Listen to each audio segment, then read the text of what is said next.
Right. So continuing from last week, we discussed, or we were rather discussing about the provisions of the Bills of Exchange Ordinance. And today is the third day of the discussion on the same.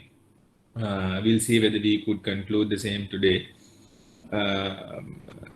Before now, we spoke of regarding the characteristics, features of bills of exchange, why origin to kind of we came about halfway through now.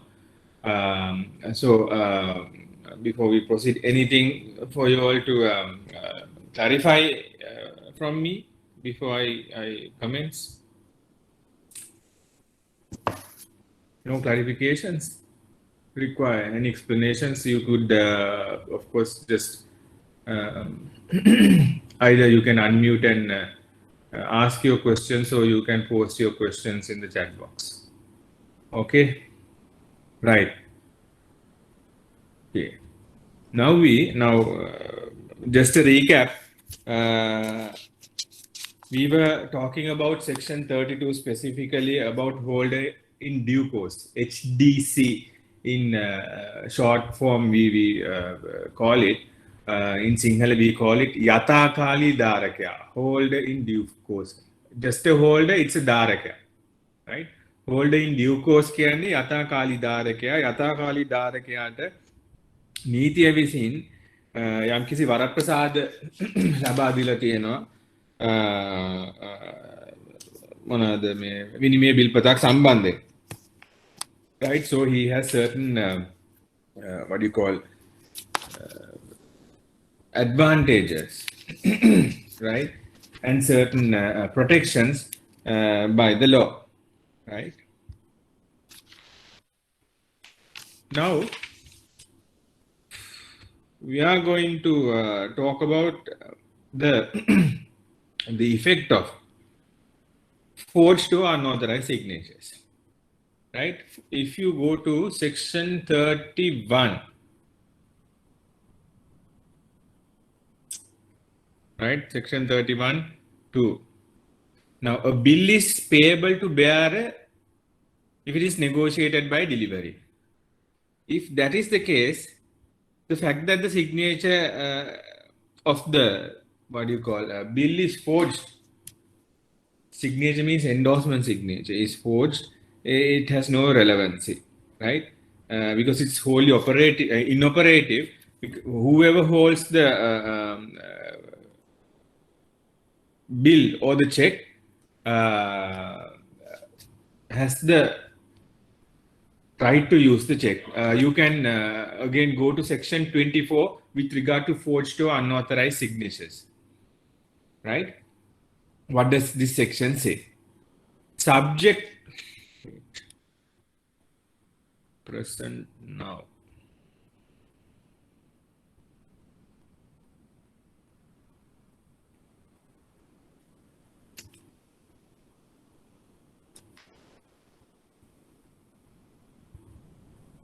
What does this section say? Subject to the provisions of this ordinance, where a signature on a bill is forged or placed thereon without the authority of the person whose signature it purports to be, the forged or unauthorized signature is wholly inoperative and no right to retain the bill or to give give a discharge therefore or to enforce payment thereof against any party thereto can be acquired through or under that signature, unless the party against whom it is sought to retain or enforce payment of the bill is precluded from setting up the forgery or want of authority. Right? Just read that. Right? Once again, read that section once again.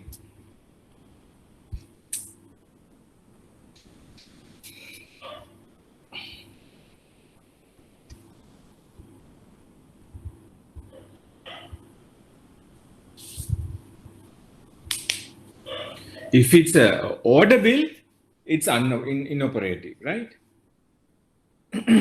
In this NatWest Bank, National Westminster Bank versus Barclays International, in that particular case, NatWest Bank paid the check Now, what happened was the signature of that check was quite skillfully forged, right? And it was held by court that Barclay, NatWest Bank was entitled to recover the money paid, right? Now, when that's the paying bank, the fraudulent signature, what this basically says is near resembles near the original. So you cannot, a prudent person cannot comprehend as to what that is and to distinguish that from the original. Therefore, the court held that they are entitled to the protection of the bills of exchange ordinance, right? Now, where the pay is fictitious. We spoke a little about this pay being fictitious, right? ඒ කියන්නේ මේ මොනවද කියන්නේ මේ මනක්කල්පිත. Fictitious is මනක්කල්පිත. If fictitious or a non-existing person, a person who doesn't exist, in other words, is again fictitious, මනක්කල්පිතයි. Right? A forged signature effectively passes the title since such a bill is regarded as payable to the bearer. Go to section 7, subsection 3. Why am I giving this much of an importance to these sections? Because all these sections are equally very important for you to understand the legality behind this, because when you refer to these sections only, you will be entitled to the full marks, right? It's not enough for you to just say basically a generic statement on what the law is. You'll have to be very specific on that, right? I'm not saying if you just mention the law is wrong, but I'm saying is you won't get the full marks, right? Certainty required as to pay, section 7.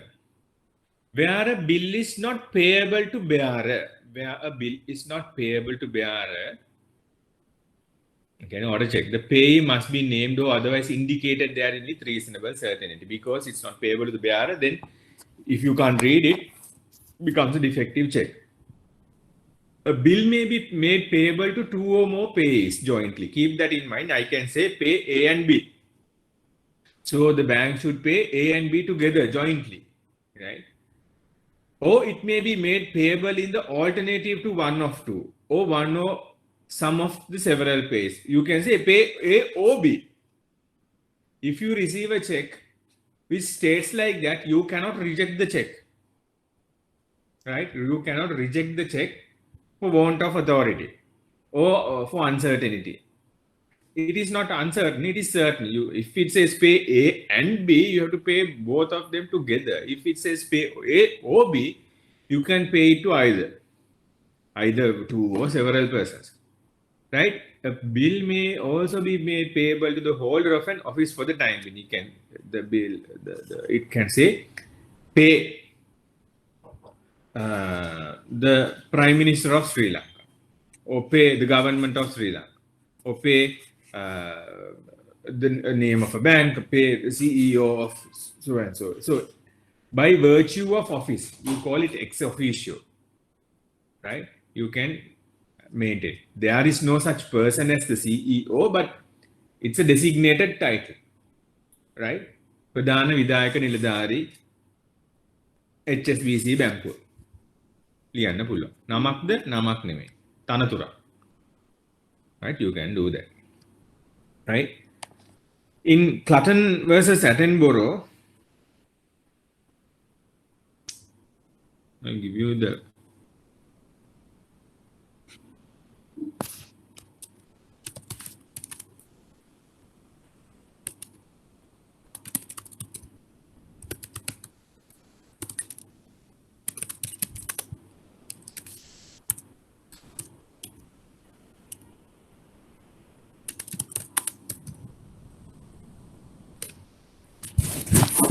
right. This is the, I think that should be available on web as well. this clerk employed by the plaintiff induced the plaintiff is Clutton, right? Induced the plaintiff to write checks to B, fraudulently representing that B had performed his services, right? So this clerk employed by the plaintiff, Clutton's clerk, right, his employee, induced the plaintiff to write checks to B, fraudulently represented that B had performed services. The clerk endorsed the checks with B's name and negotiated them to the defendant. How the defendant? Attenborough and Sons, right? The defendant presented them to his bank, who honored them. There was no person as B, although the plaintiff at the time of drawing the checks believed there was such a person. B came with the meaning of fictitious or non-existent person, right? And therefore the checks were held to be payable to bearer, right? Accordingly, forging of the signature was irrelevant since no endorsement was necessary to pass title. So Clutton's employee, a clerk, came to Clutton and said, look here, there is a supplier or a service provider called B, right? He provided us services and we need to make him the payment. Let's assume £10,000 or £100, right? Then he said he got the signature of Clutton, being his employer, on a check payable to B. එතකොට check එක කියන්නේ කොහොමද? Pay B. This is a bearer check. Pay B or bearer £100. Clutton didn't know anything about it, right? Clutton didn't know whether they have had a supplier or a service provider called B, or the fact that they have got things done out of B. So because his employee came and asked for his signature, he signed it. And then what happened was, this clerk, he endorsed the name of B, endorsing, and gave it to the bank.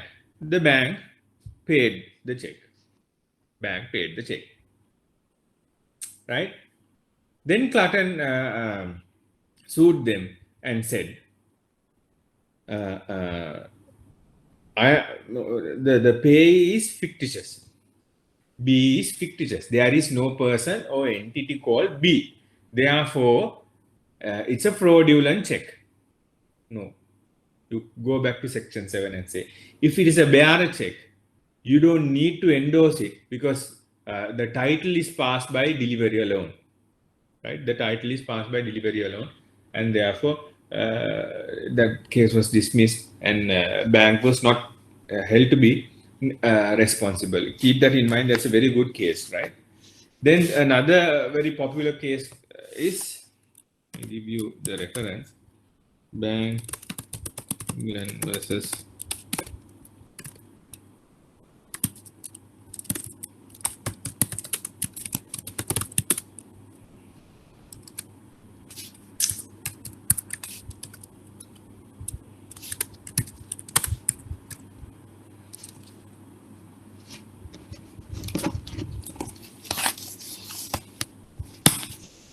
Bank of England versus Vagliano Brothers, 1891, right?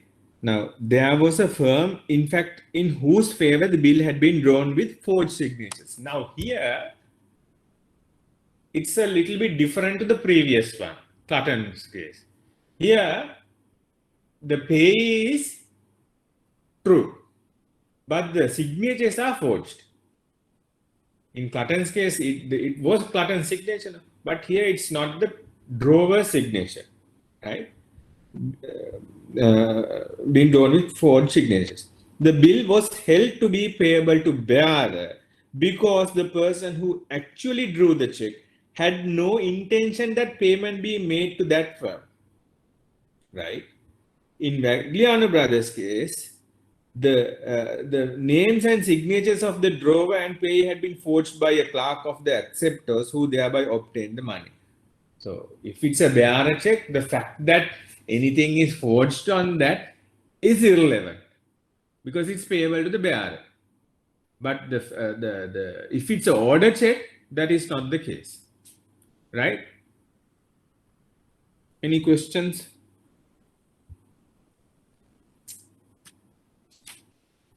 Questions?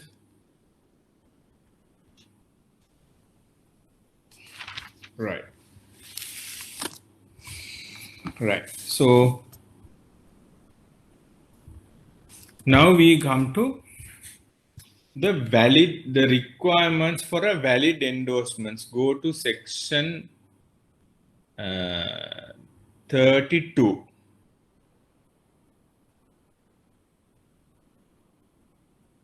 Before that, we will discuss about section 31, then you will have a better understanding as to section 32. Right? Now, negotiation. What is negotiation of a bill of exchange? Okay, right, fine, okay. Previous case. I think you all are referring to Bank of England versus Vagliano Brothers, right? Right. Now listen, when I just read this out, it's a small excerpt, then I will explain that again. Now here, although there was a firm, right? There was a firm in fact, in whose favor the bill had been drawn. In the bill, it said, let's assume, pay what? Any name. Let's say, pay Rangaliyanage, O bearer. Check is, let's show you.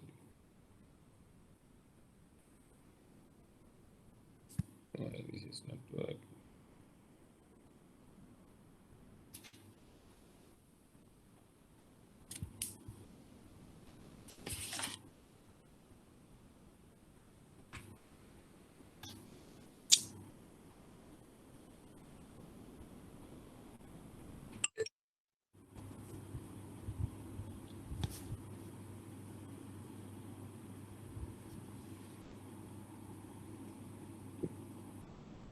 Give me a moment.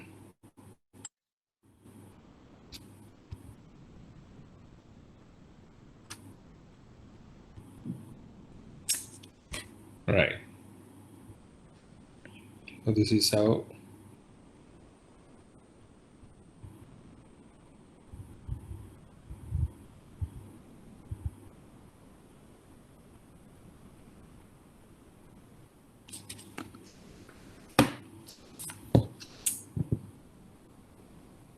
This says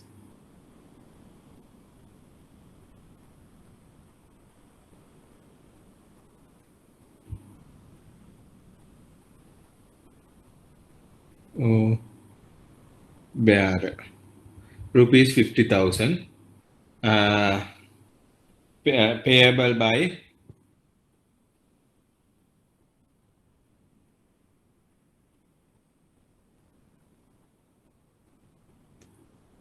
Kaushala Fernando, right?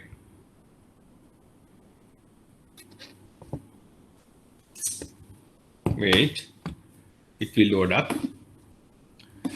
It says pay Minoli Padmasiri or bearer, right? Instead of order, it says bearer. I think you all can see this, no?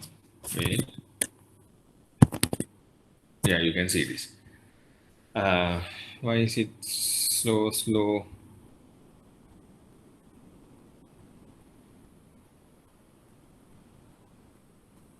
Right? Now, Minoli Padmasiri is a true person. Kaushala Fernando is also a true person. However, here Kaushala's signature is forged, drawn with forged signatures, right? Because this is a bearer bill, this has not updated here. It should, let's assume now this is a bearer bill, right? This is not an order bill. This is a bearer bill. Because it's bearer, right? Because it's bearer, it was held to be payable to the bearer, not Minoli Padmasiri, but to the bearer, right? Because the person who actually drew the check had no intention that the payment be made to that Minoli Padmasiri. However, the names and signatures of the draw and pay had been forged by somebody else, clerk of the acceptors, who thereby obtained the money. No, they were the acceptors. And then thereby, okay, now it's updated. What happened?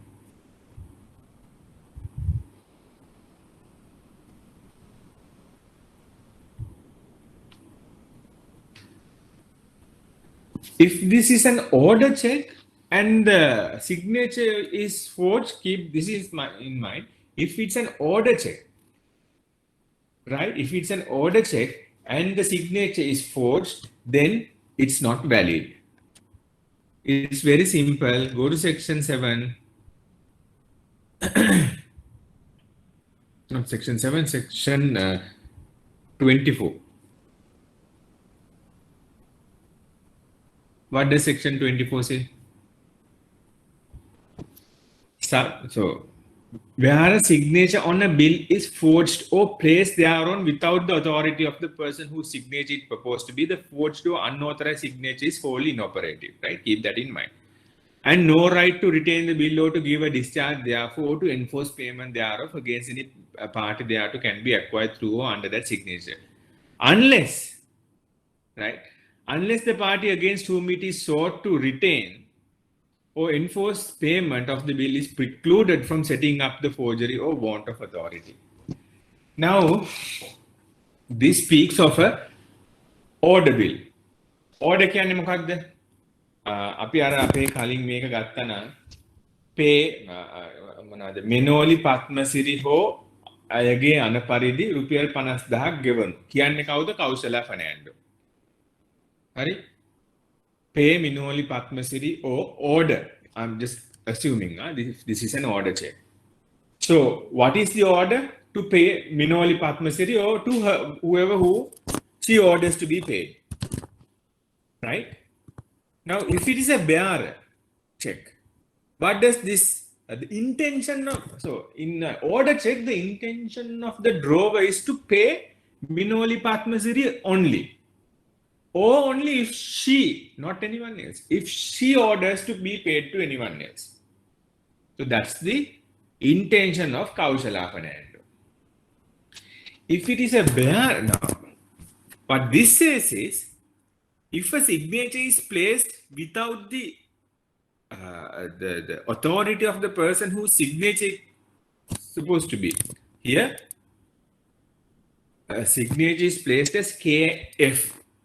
Supposed to be of Kaushala Fernando, but it is not. Right? The forged or unauthorized signature is wholly inoperative and no right to retain the bill or to give a discharge therefore or to enforce payment thereof against any party thereto can be acquired through or under that signature because that signature is forged. Unless, that is the decisive word. Unless the party against whom it is sought to retain or enforce payment. Kawuda meke party who is sought to retain or enforce payment? Kaushala Fernando. So, meke thamai proviso එක. හරිද? Forced to retain, enforce payment of the bill is precluded from setting up the forgery or want of authority. Now, if Kaushala Fernando, if now here her authority is to pay Minoli Padmasiri or to her order. If it says Minoli Padmasiri or bearer, then the intention is different. She is precluded from setting up the forgery or want of authority because enforcing payment. She cannot say, no, I did not intend Minoli Padmasiri to receive the payment only. It could be anyone, either Minoli Padmasiri or to anyone who was bearing the check, right? Understand? So that is about fraudulent checks. Did you all understand that? I hope you all understood it, about it. If you all need further understanding, read this case. I think I already gave you. No, I haven't given you. Yeah, write this down. National Westminster Bank Limited versus Barclays International Limited. 1975. Queen's Bench. Page 654. Right. Fine. Then now we go to negotiation. Right? Ganudenu Kirima. Negotiation. Section 31.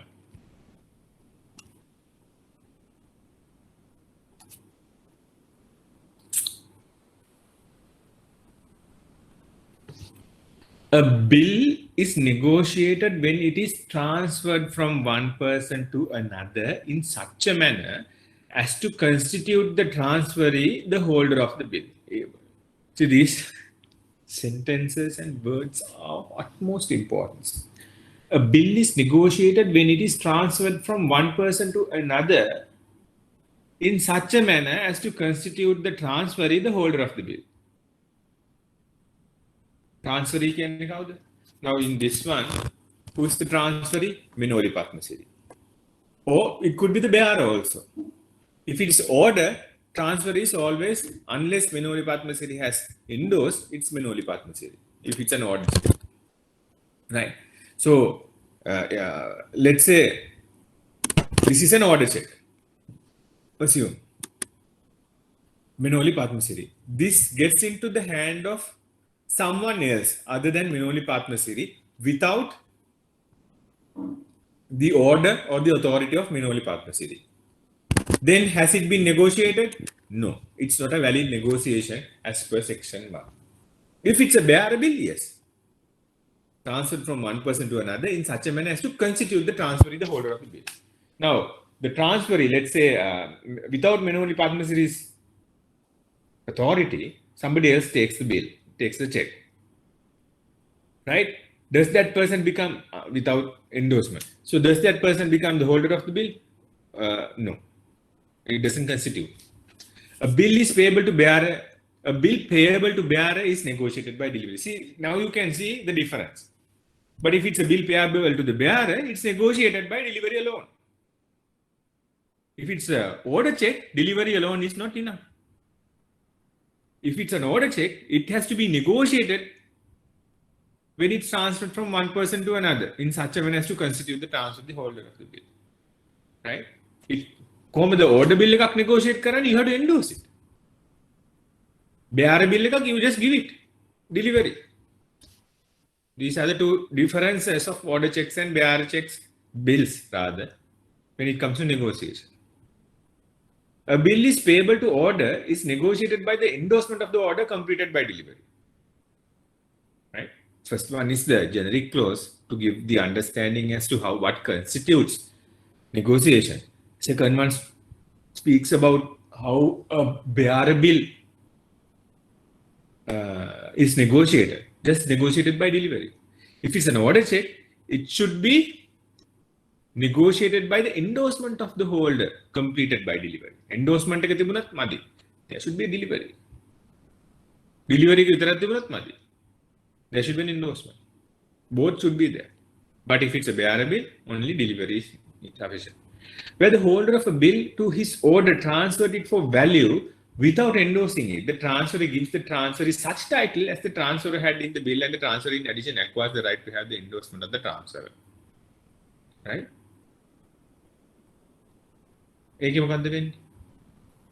This is what happens. This is what this speaks about. Minoli Padmasiri. Now we go back to the earlier position. Make this is an order bill, right? And then this is the back of the bill. Wait.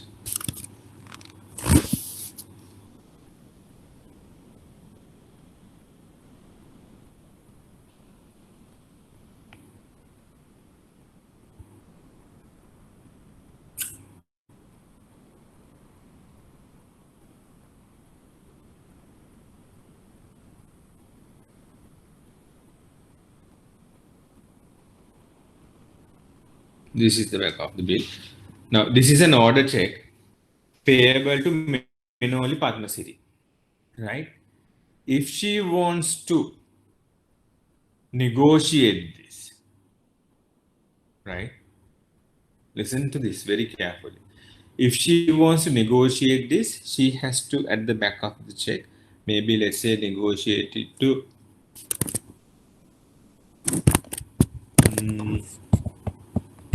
කාටද?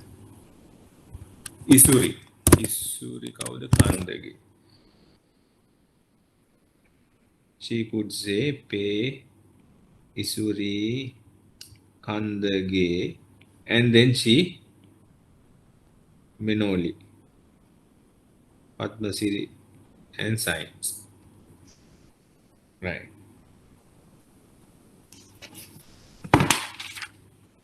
Wait.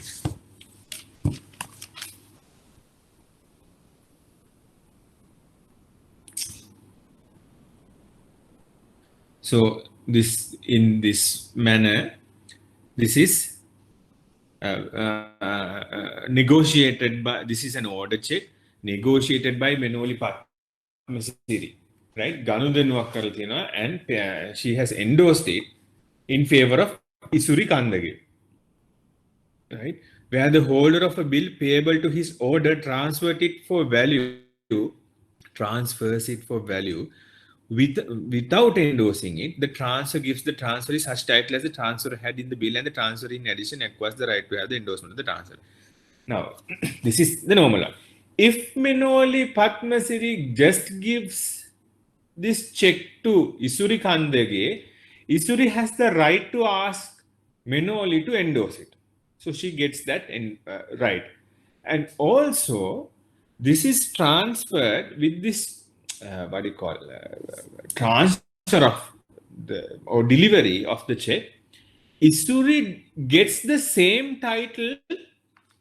Isuri gets the same title as of Menoli, which is a holder, which is not a title of a holder in due course. මොකද්ද holder in due course? යථාකාලී ධාරකයාගේ අයිතිය මොකක්ද? දැන් නිකන් දුන්නොත් එහෙම check එක එයාට එන්නේ දුන්න එක්කෙනාගේ අයිතිවාසිකම විතරයි.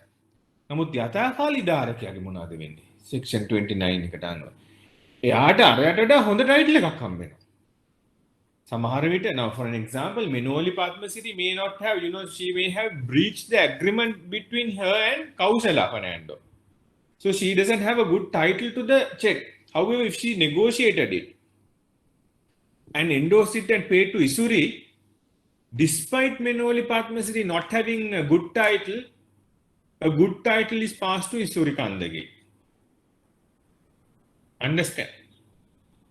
Better title, because she is a holder in due course. Then we go to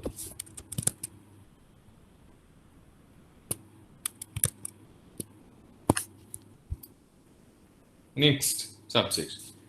Where any person is under obligation to endorse a bill in a representative capacity, he may endorse the bill in such terms as to negative personal liability.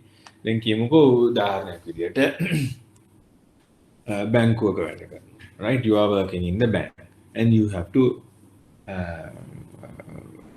endorse a check, or even for that matter write a check. So you are a drawer.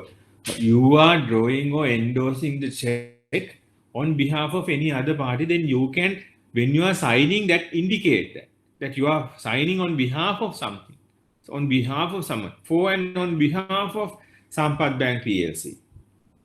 It's not that then you don't have the personal liability.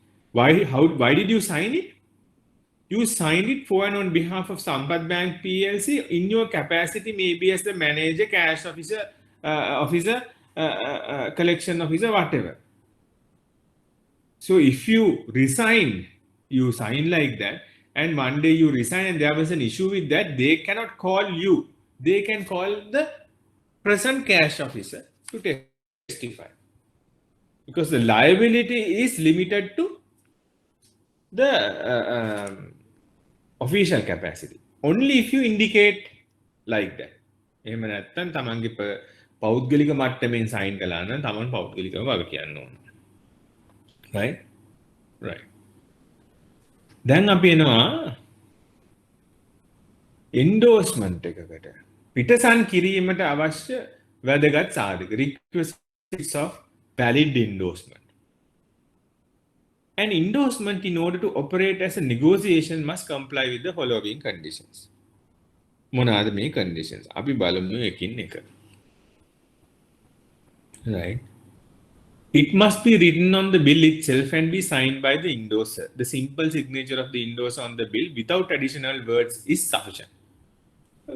වචන දෙයක් ඕනේ sign කරපු ගම if we just blankly sign, it becomes a blank endorsement and it becomes payable to the bearer. Right? That is sufficient. Endorsement written along on a copy of a bill issued or negotiated in a country where copies are recognized is deemed to be written on the bill itself. So don't worry about it for the moment, right? Here we don't accept copies.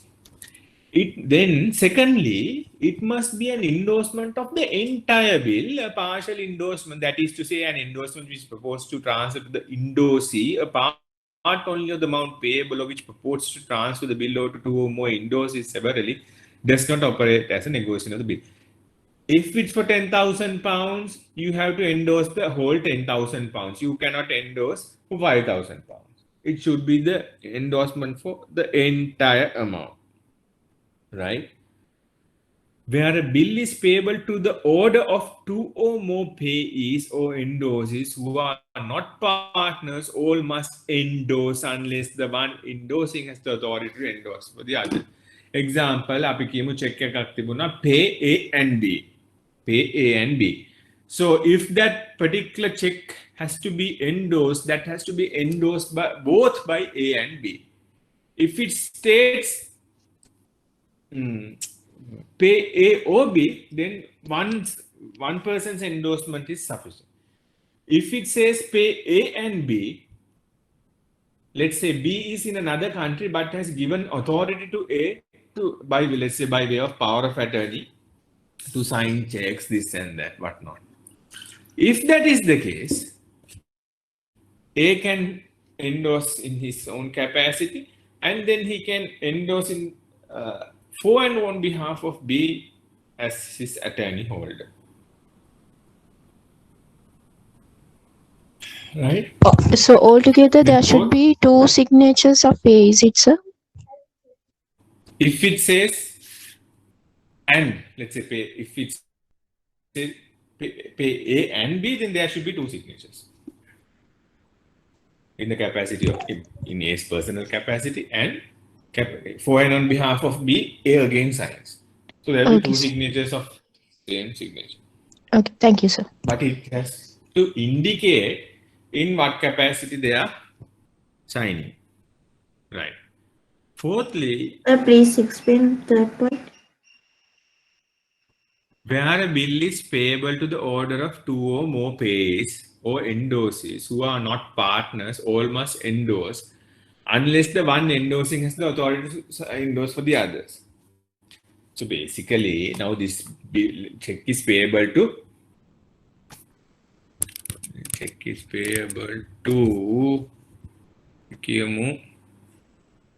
this check is payable to Isuri and Menoli.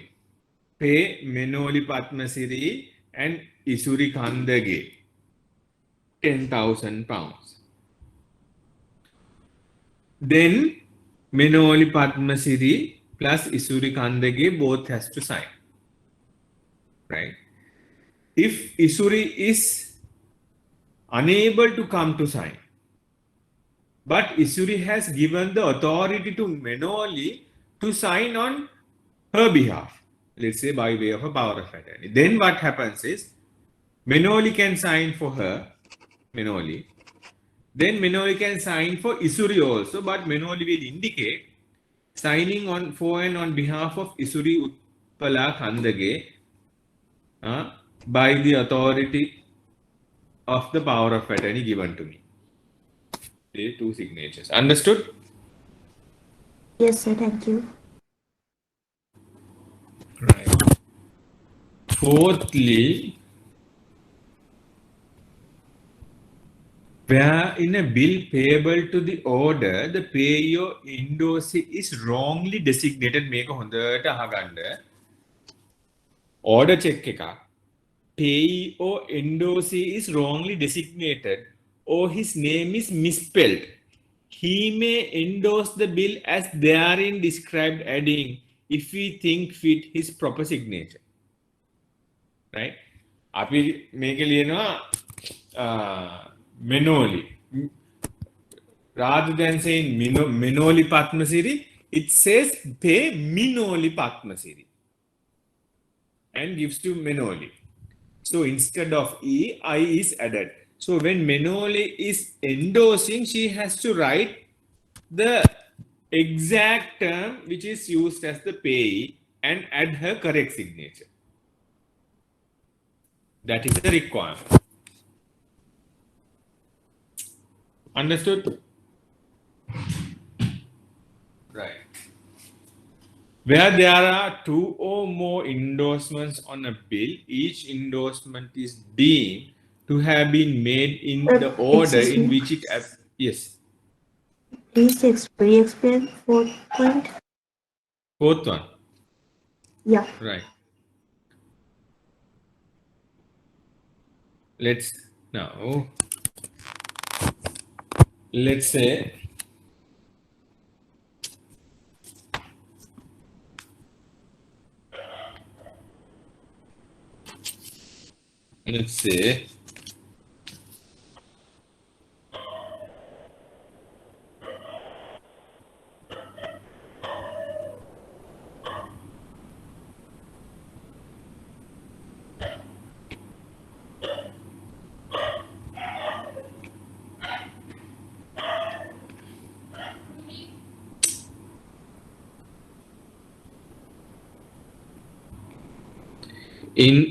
Menoli's name is spelled as Menoli. Instead of M-E, yeah, somebody has written M-I.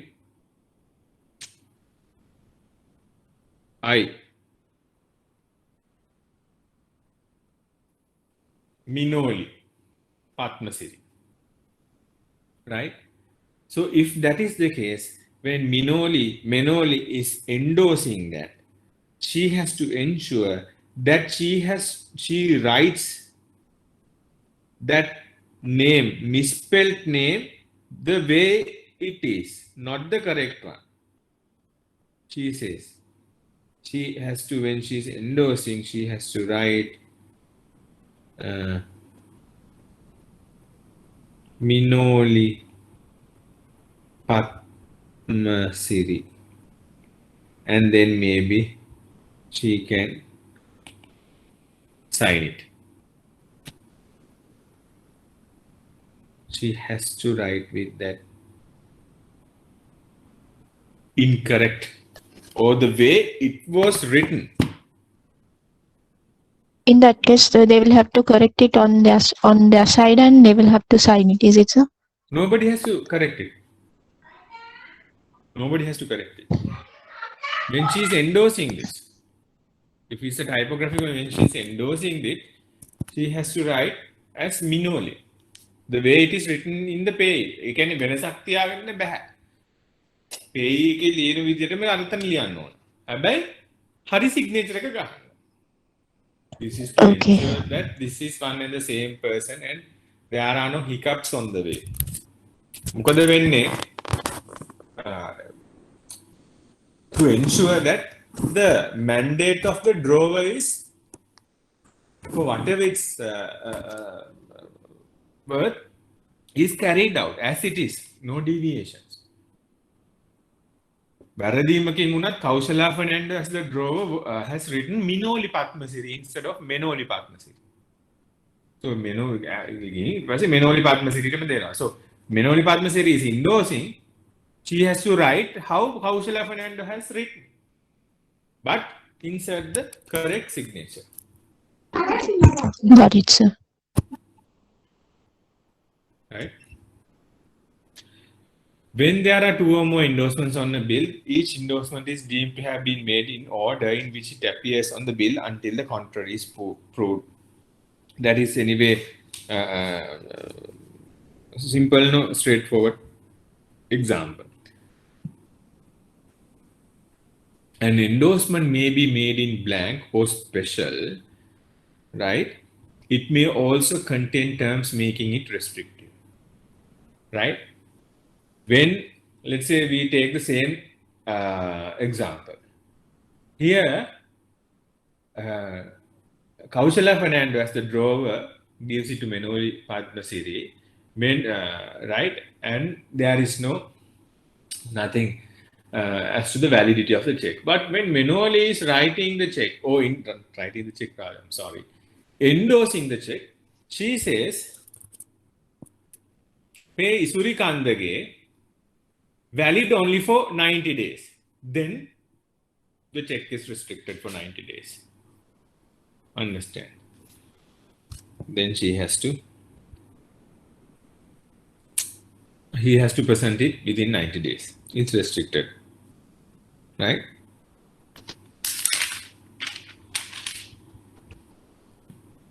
Right.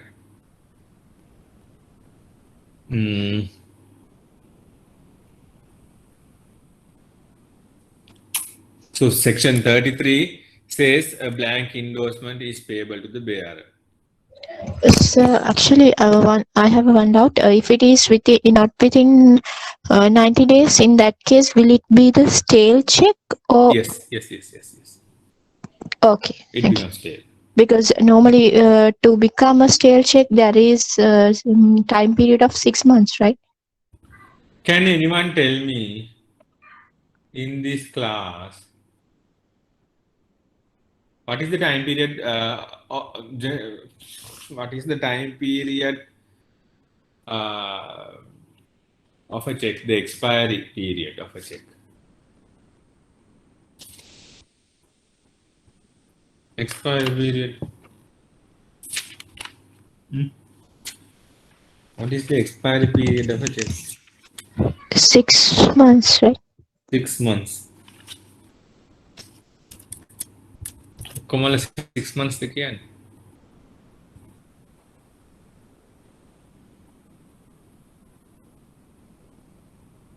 Any other?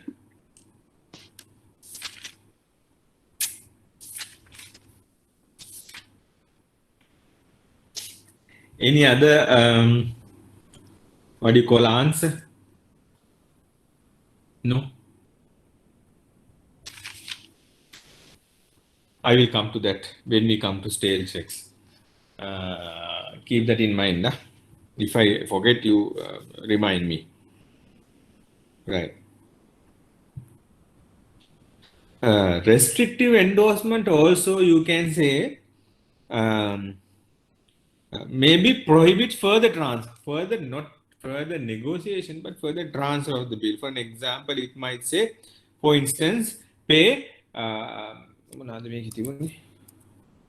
Isuri Kandage only. If it is there, further transfer, pay, let's say, Isuri Kandage or her order for collection. All subsequent endorsers take the bill with the same rights and subject to the same liabilities as the first endorser. It's more of a warning to the payees for the next payees. Menoli is saying, pay only to this person. It doesn't mean that Isuri Kandagi cannot negotiate, but she can't give a better title, or there cannot be a holder in due course after Isuri Kandagi. That's what basically it means. Because negotiation is halted, or rather restricted by endorsement by Menoli. Right? Then promissory notes. We come to promissory notes. Porondu Patra.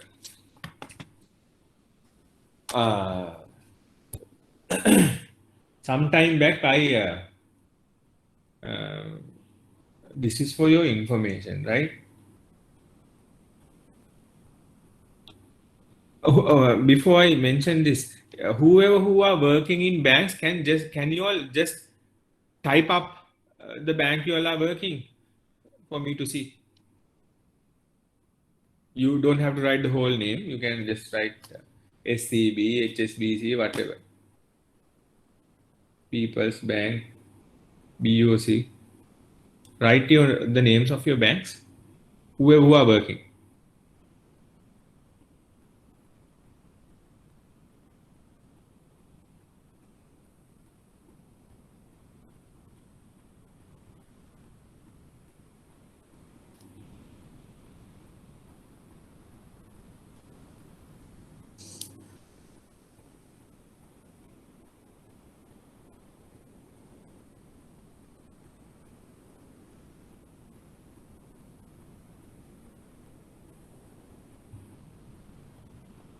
So excuse me. Yes. An endorsement may be made in blanco special situation. May also be contain terms. Who can make in terms? Restricted. Section 32(5) you are talking about. Yes. Yeah. Okay. Okay. Thank you.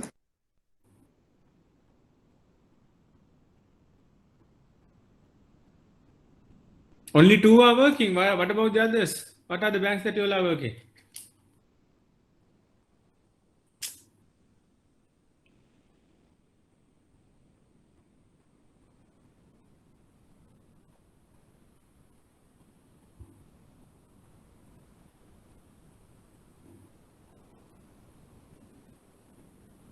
Can you type the names of the banks that you all are working, please? All others are non-working. There are others, no.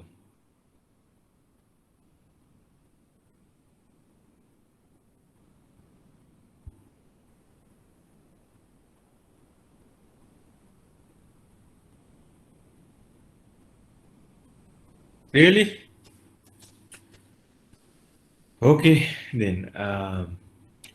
Bankers are fond of calling promissory notes not as promissory notes, but as pro notes. But majority of them don't know that they call pro notes for promissory notes. Right? Porondu Patra. They are included in the bills of exchange ordinance. විනිමය bill ආඥා පනතේ යටතේ 85 සිට 91 ඡේද දක්වා සඳහන් වෙලා තියෙනවා මේ පොරොන්දු පත්‍ර පිළිබඳව. However, although it's included in the bills of exchange ordinance, it is not a negotiable instrument. Right? It is not a negotiable instrument. Why? Because promissory notes involve only 2 parties. Party who is promising and the party who is receiving the promise. Basically, it says, I so and so promise to pay this amount of rupees on this date to this person. That's all. How many parties are there in a bill of exchange? How many? Who are the parties of a bill of exchange? Write them down soon.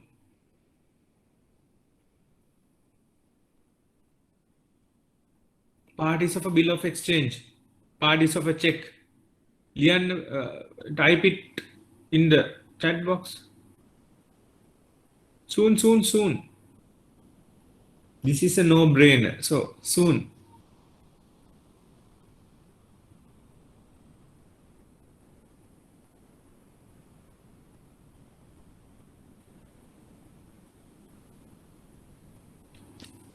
An unconditional order in writing signed by one person to another to pay a certain sum amount of money, right, payable on demand or at a fixed determinable future time, signed by the person who is giving it, right, to be paid to the person, to the payee, or to his order, or to the bearer of that. Right? So there are essentially mainly 3 parties. So if that is the case, this does not come under the provisions of the section 3. right? Hence, it is not a bill of exchange, so to speak, right? If you go to section 85(1),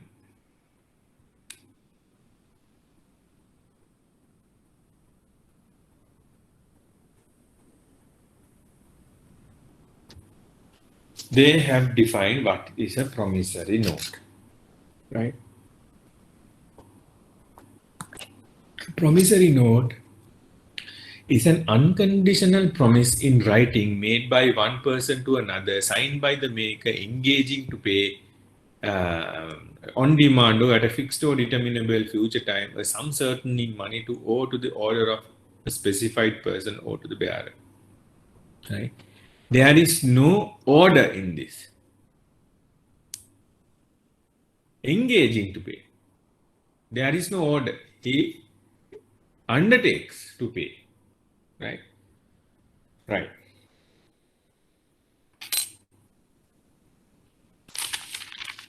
Then, with related to negotiable instruments, there are certain couple of what do you call rules that you are governing negotiable instruments. We will discuss a couple of about 4 rules. We'll study what they are, then we will move along to checks, right, which is again a part of bills of exchange ordinance, right? Now, an action for negotiable instruments, on negotiable instrument is time barred, right? This comes under the prescription ordinance. කාලාවරෝධ ආඥා පනතේ ප්‍රතිපාදන අනුව විනිමය බිලක් සම්බන්ධයෙන් නඩුවක් පැවරීමේදී හෝ ඒ සම්බන්ධයෙන් හබ කිරීමේදී යම්කිසි කාල සීමාවකට යටත් විය යුතුයි, right? For a period යටත් විය යුතුයි. Now, what the prescription ordinance says is, if it's a written contract, you can sue on the contract for anything arising out of the contract within a period of 6 years. The same thing applies here. You can action on a negotiable instrument before 6 years after the date of issue of the instrument. Issuing of the instrument. Right? I don't know whether to laugh or cry. I came across in an instance where in a, what you call a respectable big bank, right? Big bank, a senior manager saying, senior manager in check processing. So check processing comes under him in among couple of departments. He is saying, shows a particular check and says that check is stale, which is not. How did he arrive at that decision? Now, if his check is stale, how do you check? If it has elapsed or lapsed 6 months from the date of issue. Date of issue is basically what the date that you mention in the check. I am very restricted in using my vocabulary in this forum. Now, this guy is saying this check has been printed last year. Therefore, you need to consider the date of issue as the date of print. It's so foolish, so silly even to consider. I'm just telling you certain levels of certain existing managers as well. I'm not talking about a clerk, not a banking assistant. I'm talking about a senior manager who had been with the bank for 15 to 20 years, right? So keep that in mind.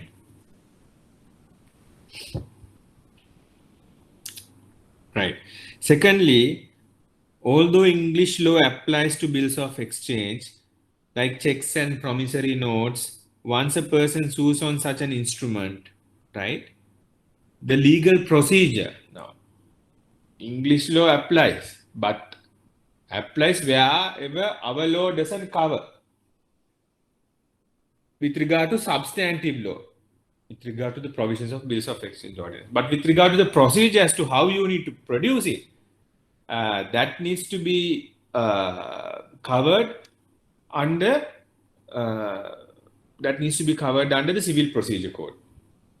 Civil නඩු විධාන සංග්‍රහයේ ප්‍රතිපාදන 98 වෙන්න ඕනේ නඩුවක් පවරනකොට ඉංග්‍රීසි නීතිය බලපෑවත් මෙහි මොනවාද මේ ඉසව්ගත කරුණු උදේසා ඒ කරන ක්‍රමය සඳහන් කරලා තියෙන්නේ මොනවාද සඳහන් කරලා තියෙන්නේ සිවිල් නඩු විධාන සංග්‍රහය. ඉංග්‍රීසි නීතිය බලපානවා මේකේ ඉසව්ගත කරුණු වලට. විනිමය බිල් ආඥා පනතට අමතරව ඉංග්‍රීසි නීතිය බලපාන. නමුත් මොනවාද මේ ක්‍රමවේදය සඳහන් කරන්නේ ඒක රඳා පවතින්නේ සිවිල් නඩු විධාන සංග්‍රහයේ ප්‍රතිපාදන මත. So the procedure should be what you call the procedure applicable if you are suing on a bill of exchange, that should be under the provisions of the Civil Procedure Code. Although English law applies on the provisions of the Bills of Exchange Ordinance on substantive law, right? Now, under the provisions of the Civil Procedure Code, right, actions based on negotiable instruments are entitled to what is called summary procedure. ඒ කියන්නේ ලඝු කාර්ය පටිපාටියක් තියෙනවා. ලඝු කාර්ය පටිපාටියක් කියලා තියෙනවා 53 වෙනි පරිච්ඡේදයේ 701 වගන්තිය 701 2 3 4 5 වගන්තිය යටතේ. ඒ කියන්නේ සාමාන්‍ය කාර්ය පටිපාටිය නෙමෙයි ලඝු කාර්ය පටිපාටියක් තමයි අවශ්‍ය වෙන්නේ මොනවාද විනිමය බිල් ආඥා පනත යටතේ කාරණා සිදු කරද්දී. Now example ලඝු කාර්ය පටිපාටියක් කියන්නේ it's a short way of instituting action and claiming any damages or disputes, right? Normally, yes. Sorry, I need just excuse me for 1 minute. Excuse me for 1 minute. Be online. Just give me 1 minute.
I'm sorry about that.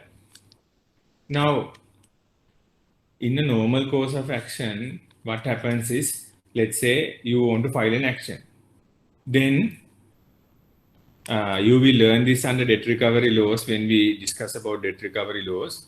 What happens is you, in very layman terms, I'm saying this, you mention, what do you call you get your lawyer to draft the plaint, right, and then file it, and the other person file it in courts, and the court send notices to the other party, and the other party comes and files his answer, and then it proceeds to pre-trial, and then you start your case and defense, and thereafter the other person starts his side of the case, and the case concludes. but that is called the normal procedure. Samanya Patipatya. But summary procedure, it's a what do you call? It's a special procedure. Here, if you are suing on a check or a bill of exchange, you don't need to go through the normal procedure. You can have a shortcut. What is the shortcut?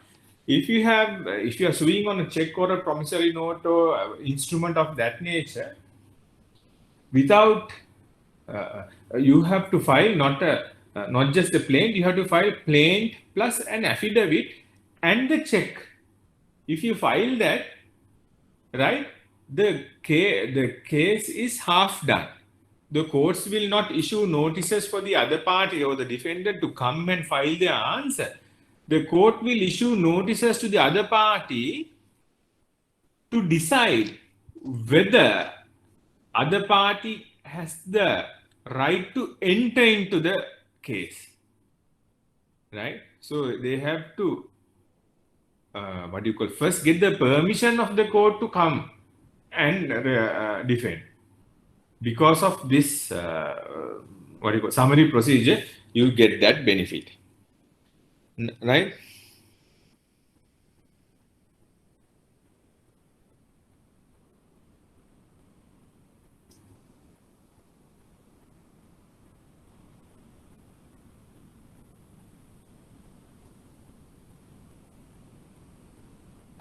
Right. Now we come to checks, right? Distinction between a check and a bill of exchange, you go to section 75. Now all checks are bills of exchange, but all bills of exchange are not checks, right? 73. A check is a bill of exchange drawn on a bank payable on demand, except as otherwise provided in this part, as the provision of this ordinance applicable to bill of exchange payable on demand apply to a check. So, unless it's stated in the bill of exchange ordinance, everything applicable to bills of exchange are applicable to checks also, right? Or check is a bill of exchange, right, drawn on a bank. So all checks, the drawee should be a bank. If not, it is not a check. It is not a check. That's the only main and the only difference between a check and a bill of exchange, right?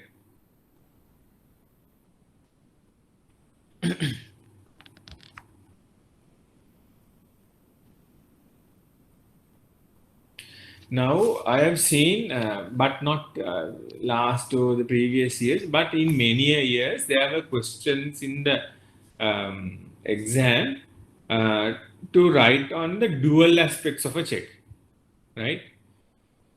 Check pataka dvitva karya kumakda kiyala. Nana prakara deval ilati. Some I have seen students writing, I don't know, forget about banking. We should give them some sort of a prize for their creativity of law and imaginations. Right? So be careful, especially in a subject like law, because it's 100 or 0. You can't have a halfway answer. පළවෙනි වචන දෙක තුන කියවද්දකොට තේරෙනවා මේ ඇත්තද බොරුද කියන්නේ පොතක් ඇරලා තියනවාද වැස්සකටවත් මේ ක්ලාස් එකට ඇවිල්ලා තියනවාද කියලා, right? So very careful. Now dual aspects of a check, ද්විත්ව කාර්යම මොකද්ද කියලා අහපුවම what is the dual aspect of a check, right? On the one hand, it is subject to the bills of exchange ordinance and is considered a negotiable instrument. එක පැත්තකින් ගත්තාම මේක විනිමය bill පතක්, විනිමය bill ආඥා පනත යටතේ පැමිණෙන. Second, so that is the first one. It's a check. Check is a bill of exchange. That's the first capacity. Check is a bill of exchange. Secondly, a check is an order to the bank, a mandate to the bank by the drawer. Customer, you take your checkbook, right? You have the right. So what do?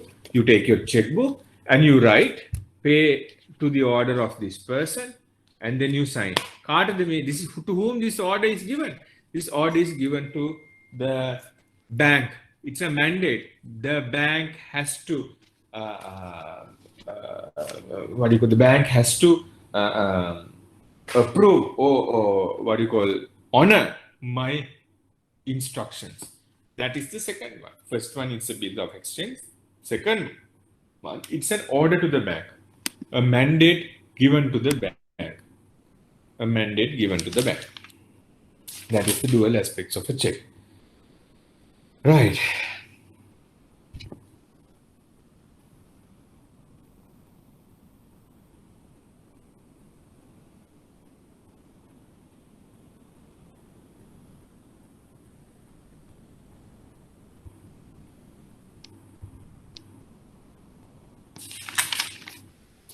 Now,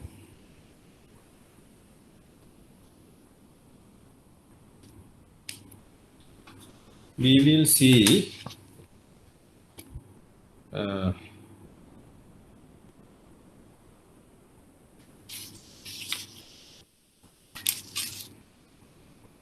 we spoke of these things, no?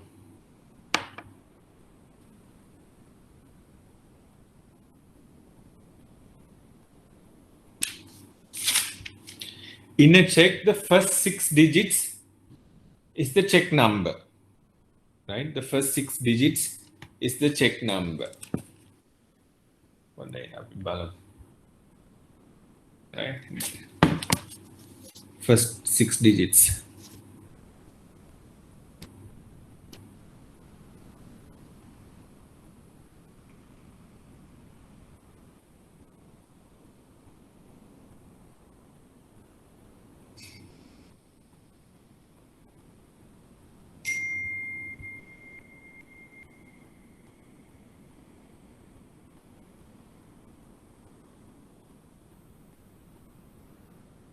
The second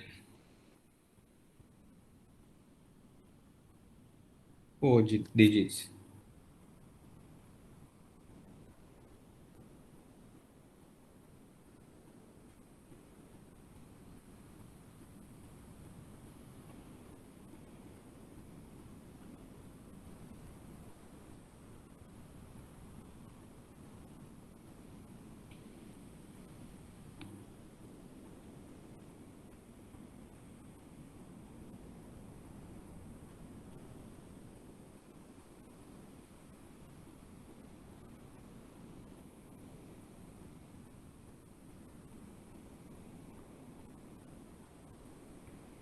Name number.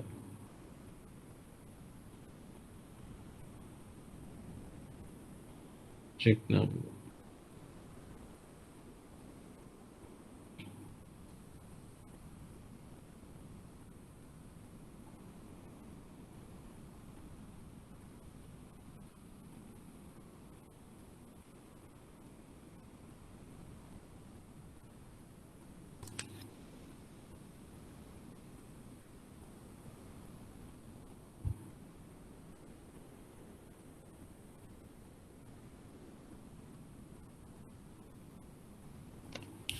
Understood?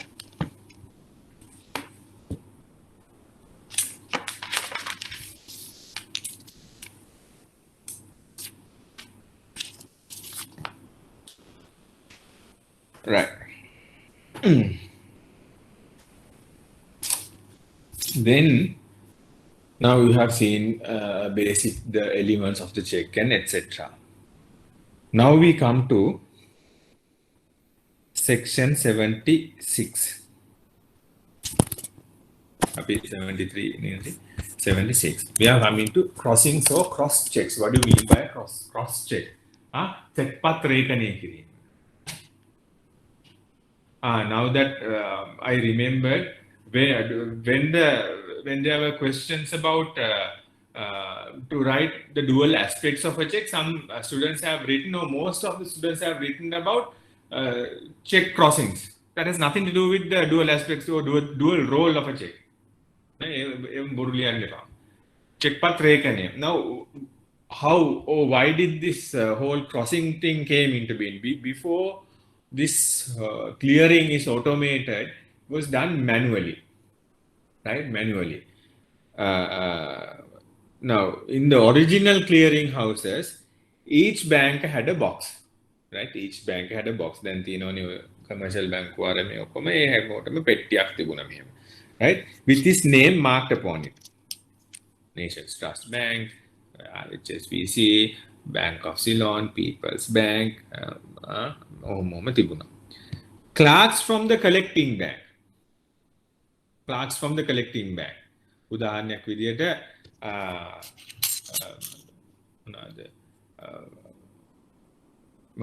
my accounts are held in Nations Trust Bank. I get a Sampath Bank check payable to me or to the bearer. So what do?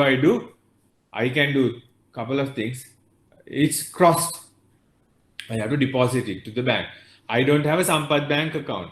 But a Nations Trust account. So what do? I go and deposit in Nations Trust Bank. So Nations Trust Bank is not the paying bank. Sampath Bank because it's a Sampath Bank check. No, it's an order to Sampath Bank. My bank or NTB is the collecting bank. The bank who is collecting the money on my behalf from Sampath Bank. Sampath Bank is the paying bank, right? So the clerks from the collecting bank would leave checks drawn on the bank in the box or mark. So the Sampath Bank, HNB, People's Bank, now this check, Sampath Bank, no. My bank clerk takes this check and goes and puts it in the some box named as Sampath Bank, right? But in order to indicate the bank to which the payment was to be made, the clerk would cross the check, that is, write the name of the collecting bank between two transfers lines on a check. As the practice became known to the general, right, commercial community, was recognized as a significant safeguard against fraud. Now, you would see my bank is Nations Trust. But the check I received was Sampath Bank.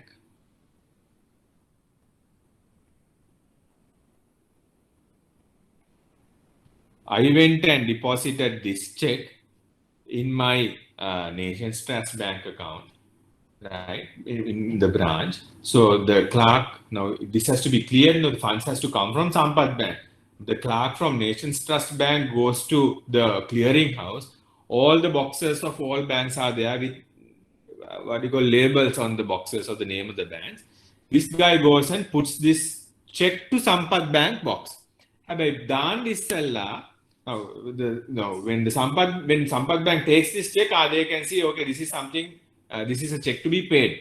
They wouldn't know.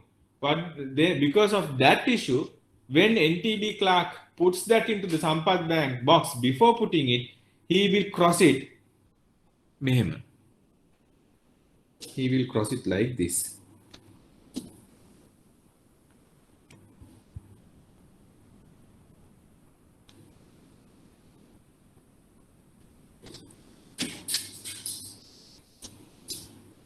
සමාන්තර රේඛා දෙකක් මැද්දේ මෙහෙම ලියනවා NTB කියලා. Then Sampath Bank knows, okay, this 50,000 rupees I need to pay to Nations Trust Bank. So end of the day, they balance it out. Then once the proceeds come to Nations Trust Bank, they will pay me. Right? That's how this whole thing started off. But then statutory recognition in England under the Bills of Exchange Act of 1885 in England, cross-checks Cross-Checks Act in 1856. And it continued in the Bills of Exchange Act in 1882. And again, it's found in Sri Lanka Bills of Exchange Ordinance in section 76 and 77. අපි බලමු cross check කියන්නේ මොනවද කියලා. Right? The crossing on a check is a direction to the bank, to the paying bank. So it's a direction to the paying bank that the check should be paid only to another bank. Right? That's what I just explained. A bank can ignore the crossing and pay a cross check over the counter.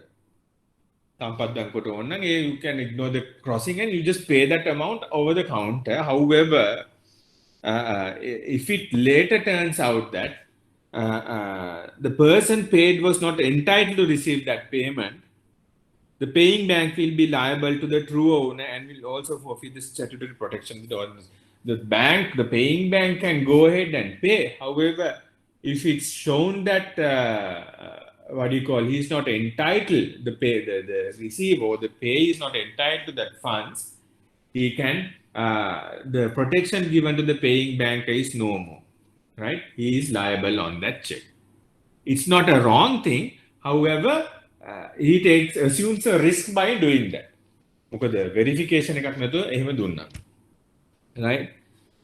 So practically it won't happen. No bank would take any risk whatsoever in this country. I cannot comment on the other parts of the world, but especially in this country, it won't. Right? It won't. Now, types of crossings.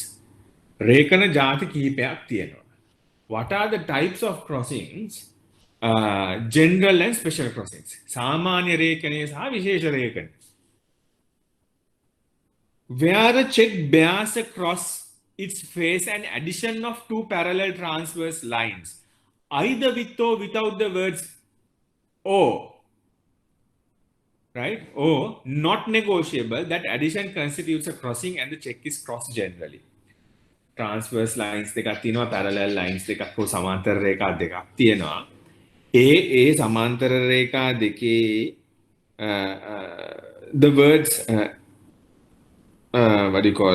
and company or any abbreviation thereof between two parallel transverse lines, either with or without the words not negotiable කියලා තියෙනවා නම්, හෝ two parallel lines simply either with or without the words not negotiable, that addition constitutes a crossing and checks cross generally. Right? So this check is crossed generally. Or if this says or if it is like this check is crossed generally. Or if it's crossed like this, not negotiable.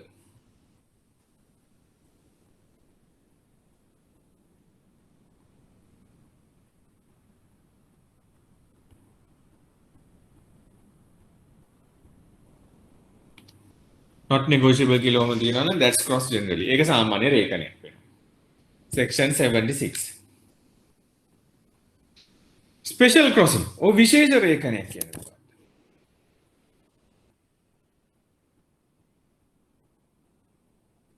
Right? Where a check bears across its face an addition of the name of a bank, either with or without the words or not negotiable, that addition constitutes a crossing and that check is crossed specially and to that bank. So, now, if the name of the bank is mentioned, you have to have a account in that bank. Now, it's very unusual, not very common. You see such type of a check. For an example, a check like this. It says NTB not negotiable. This is a special crossing. Name of the bank with name of the bank with or without the words not negotiable. බැංකුවේ නමක් තිබුණොත් ඒක විශේෂ රේඛනයක් වෙනවා because you have to have an account in that bank to encash that. Right. to that banker.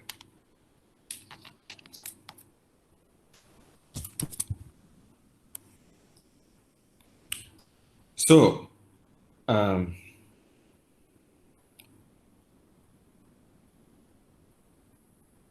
now, what is this not negotiable crossing? If a person takes a check, the payee takes a check not negotiable, which is cross not negotiable, right?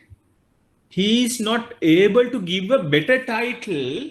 He is not able to give a better title to his endorsee, who becomes the payee, or who can endorse the bill.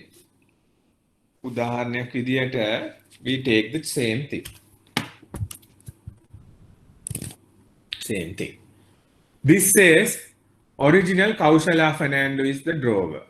Pay is Minoli Patmasiri. Kaushala denne special crossing එකක් NTB not negotiable.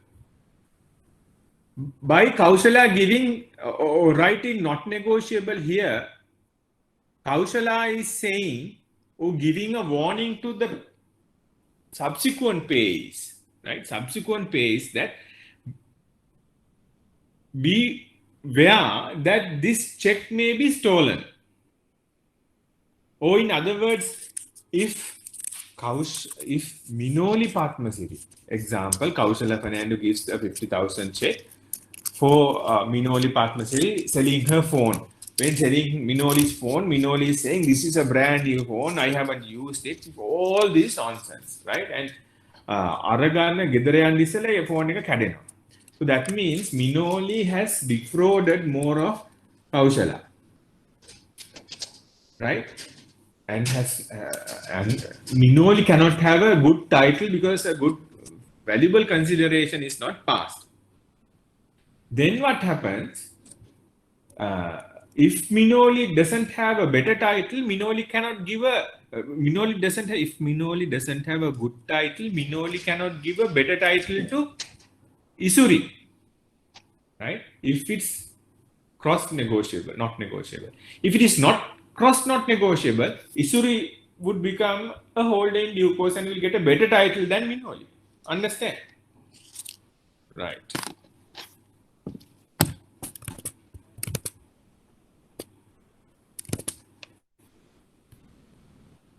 Oh.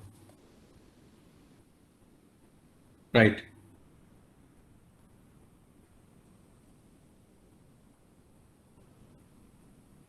All right. Okay. Can do.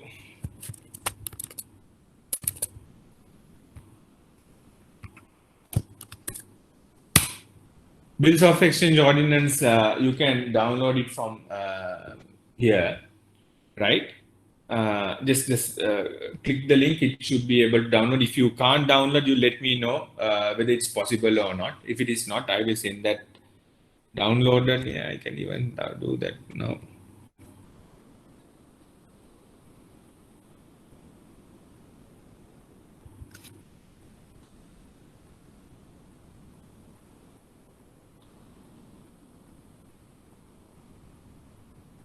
Now, how do you send?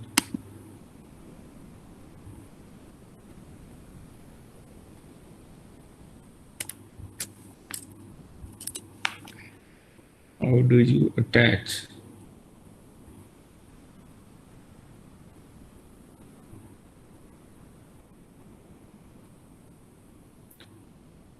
If you are not able to do that, all right.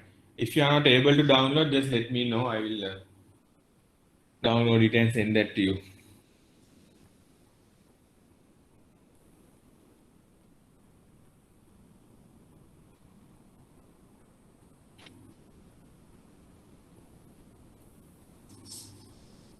You have whiteboard also, you know. Good.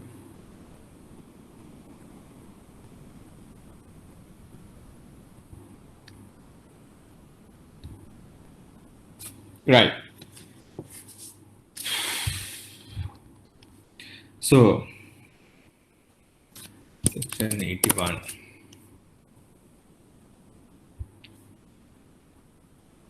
The effect of not negotiable crossing is given in section 81, where a person takes a cross check which bears on it the words or not negotiable, he shall not have and shall not be capable of giving a better title to the check than that which the person from whom he took it had. Right? So if it's not negotiable, when he endorses it, you cannot have a better title on that check. Right? Fine. Account payee crossing. Very interesting. Right? Now, not negotiable crossing is provided in section 81. Can anyone tell me in which section account payee crossing is mentioned in the Bill of Exchange Ordinance?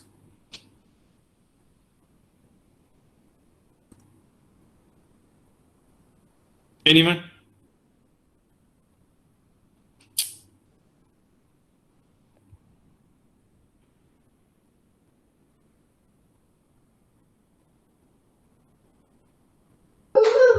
So can you repeat the question? What is the section which provides now? Section 81 provides for not negotiable crossing. What section provides for account payee crossing?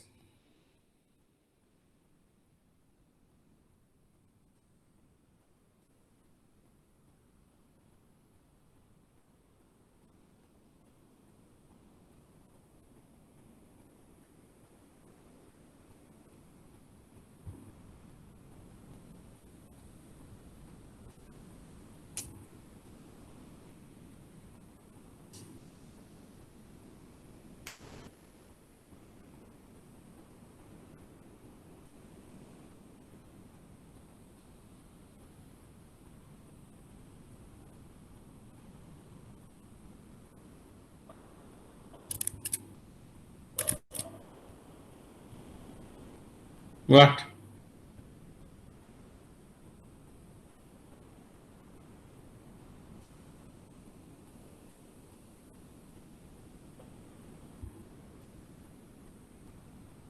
What? Keep in mind the provision account payee crossing is not provided in the statutory law, or in other words, the term and condition account payee crossing is or has grown out of usage only, but that doesn't mean it does not have a legal validity, legal recognition. It does, right? It does have legal validity and recognition. Right? Okay. The effect of account payee crossings, very rare or no cases with regard to account payee crossings in Sri Lanka. What it says is it is a warning to the collecting bank that if they are going to, if they want to pay money to any other person other than the payee mentioned in the check, they take that on their own, under their own responsibility. Again, in practice, it's not happening. Basically, only the account payee can be paid. That's all. The payee can be paid. Right? It does not prevent transfer. Right? It does not prevent transfer. But it's nearly not in existence where a bank would pay a check crossed account payee to any other person other than the mentioned payee. Right? Now, who may cross a check?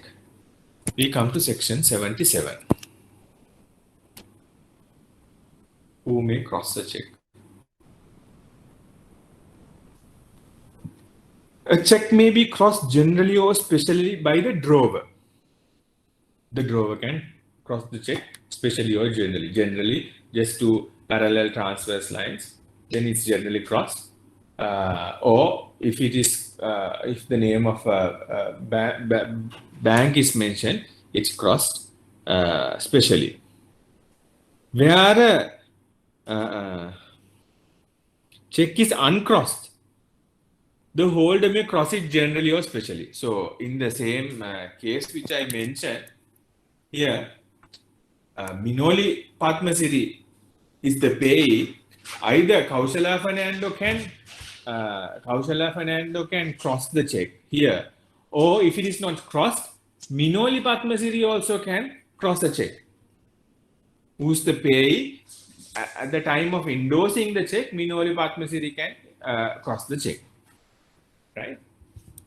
Then, right, hold.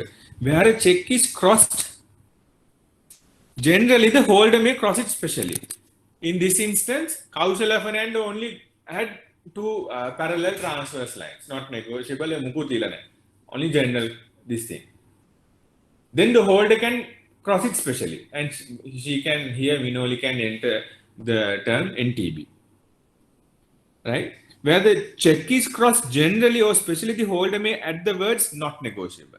Where a check is crossed, especially the bank at whom it is crossed may again cross it specially to another bank of a collection. Right? That's dual crossing. Dual crossing is not much used in this automated system, meaning, so NTB is my account, where my account is thing. This is a Sampath Bank check. It's crossed NTB, not negotiable, and NTB bank can cross it on this.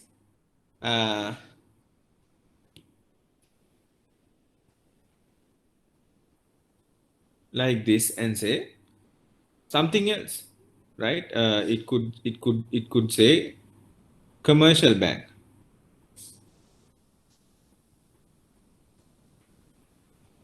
right? It could say commercial bank and cross it again. That's a double crossing, dual crossing, right? Right. Where an uncrossed check or a check cross generally sent to a bank of a collection, he may cross it specially to himself. So crossing under section 78 is a material part of the check, right? It's a material part of the check. It shall not be lawful for any person to obliterate or add or alter the crossing unless otherwise provided in this ordinance under section 77, 76, etc. So you can't just, write anything other than what is authorized under the ordinance. That's what this basically means. Right.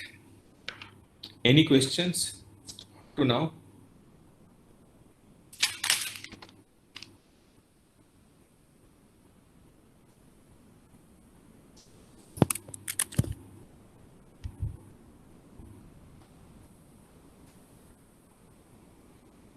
Any questions up to now?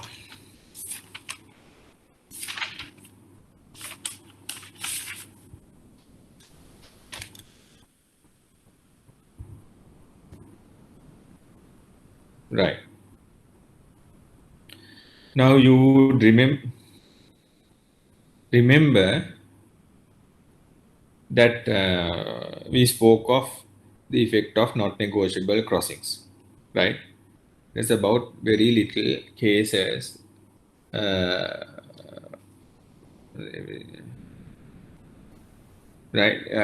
cases in Sri Lanka with regard to not negotiable crossings. One is this case.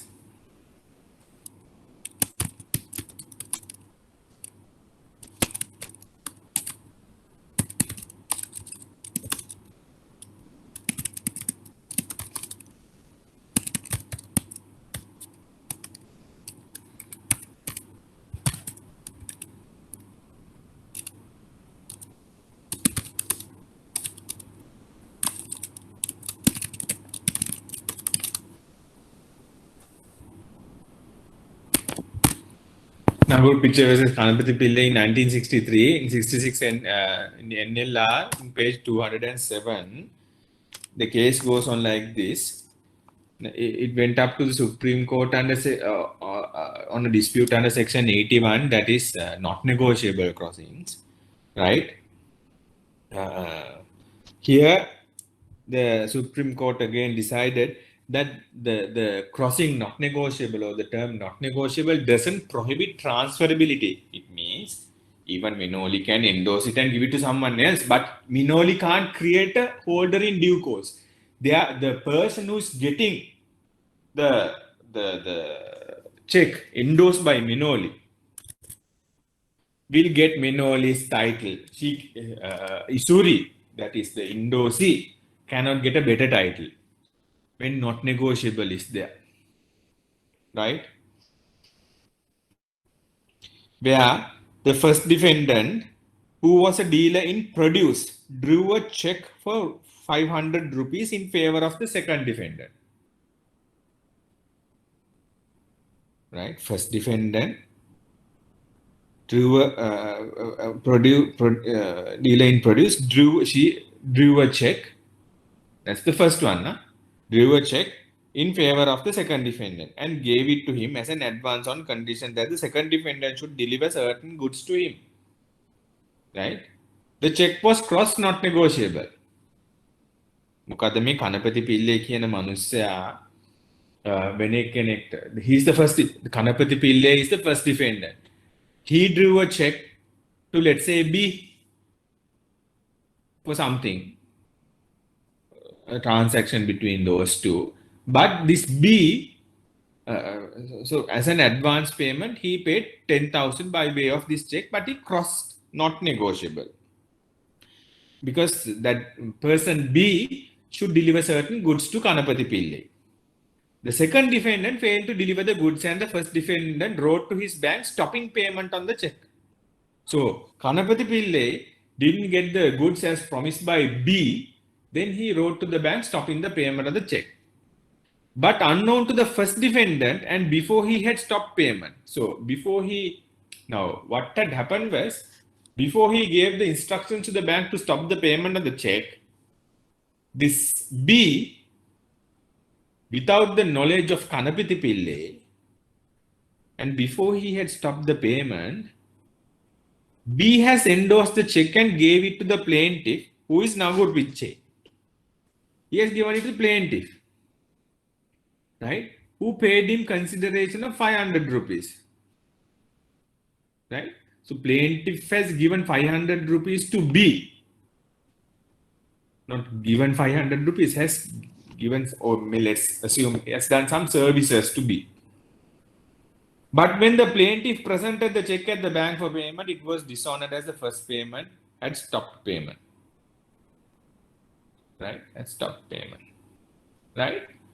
Plaintiff then sued both the first defendant, which is Kanapati Pillai, and who is the drawer, and the second defendant, who is B, as the endorser for the value of the check, 500 rupees. Right? The Supreme Court held that although the second defendant was liable, B was liable. Straightforward, B is liable. Right? First defendant is not liable. First defendant, Kanapati Pillai, is not liable because why? He has crossed the check not negotiable. It is a warning to the person who is getting the check that the title of this check may be defective. So the title of B was defective because he did not have a good title because he did not deliver the goods. Therefore, Kanapati Pillai, who is the drawer of the check, is not liable on the check. Right? Understood?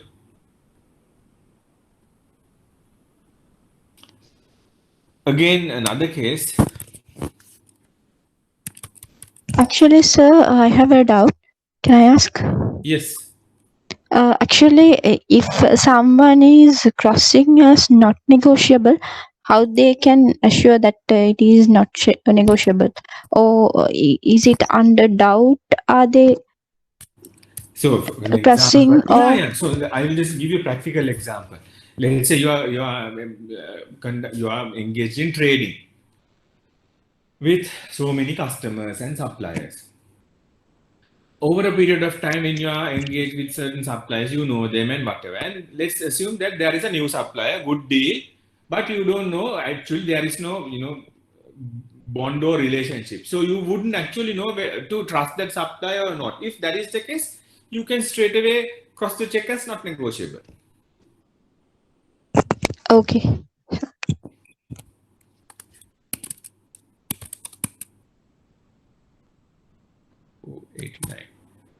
Sayyid Muhammad versus Ibrahim, here the Supreme Court held that when a cross-check which bears the term not negotiable is lost, right? Any person who takes that check thereafter has no title to it and cannot pass title to it. It's simple. It's more of a simplified thing from what we discussed earlier. Another case,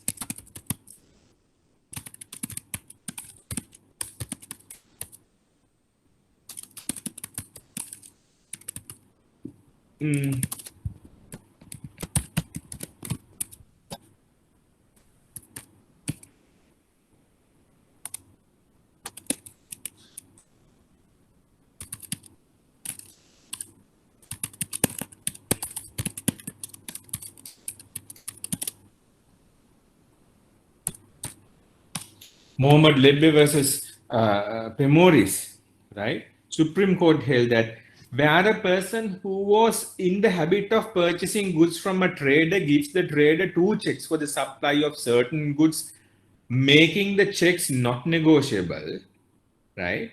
And the trader fails to supply the goods but endorses the checks in favor of a third person, the third person is not entitled to the draw of the checks if they are dishonored on presentation.